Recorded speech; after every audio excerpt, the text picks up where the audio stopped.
If you're finding your Outlook.com or OneDrive storage nearly full, and you're not sure where all those extra megabytes are hiding, this tutorial is for you. Today, I'll walk you through managing your Outlook.com storage limit as well as your OneDrive file storage, so you can reclaim valuable space, boost your email's performance, and avoid those annoying mailboxes full messages. By the end, you'll know exactly how to locate and remove the unnecessary clutter that's holding your account back. Let's get right into it, starting with your Outlook.com email storage. First, open Outlook.com in your browser, then look for the gear icon in the upper right corner. This is your settings menu. Click on it, and when the quick panel pops out, scroll down and select View All Outlook Settings. Trust me, a lot of helpful options are tucked away here. Navigate to the Account section, then click on Storage. This area gives you a clear snapshot of how your mailbox space is actually being used. You'll see a breakdown showing how much space each folder, like your inbox, sent items, and others, is using. Take a moment to look for any folders taking up an unusually large amount of space. Sometimes it's the Sent Items folder.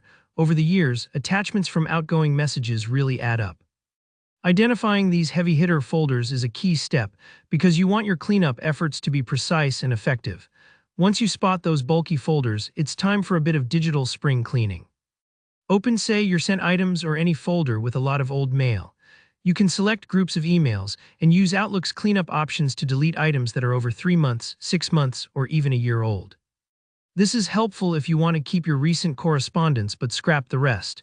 If you're sure you don't need anything in a particular folder, you can also empty it entirely. Remember, when you delete emails this way, you're freeing up storage that Outlook counts towards your overall limit. Don't worry if this part takes a little while, especially if you have years of messages, just give it time. But here's a crucial detail many people miss. Simply deleting emails doesn't immediately free up the space. You also need to empty your deleted items and junk folders because, just like a real recycling bin, your deleted emails are stored here until you take out the trash for good. So make sure to open both deleted items and junk, select everything, and choose empty folder.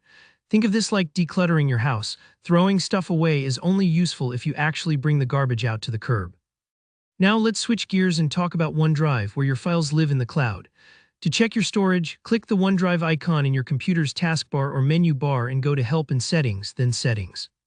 Alternatively, head to the OneDrive website and simply click on the storage value near the bottom left. Here, you get a quick overview of what's using up all your gigabytes and see how close you are to the limit. The next tip is a real time saver. Look for the largest files page, which instantly highlights your biggest space hogs. You can open these, review if you still need them, and delete anything that's just gathering digital dust. Maybe old project files, huge videos, or photos you've already backed up elsewhere. Sometimes you'll be surprised what you find taking up space.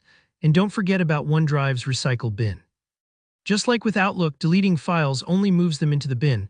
They aren't really gone or saving you space until you empty it. So go into your OneDrive recycle bin and clear it out to finally reclaim that storage.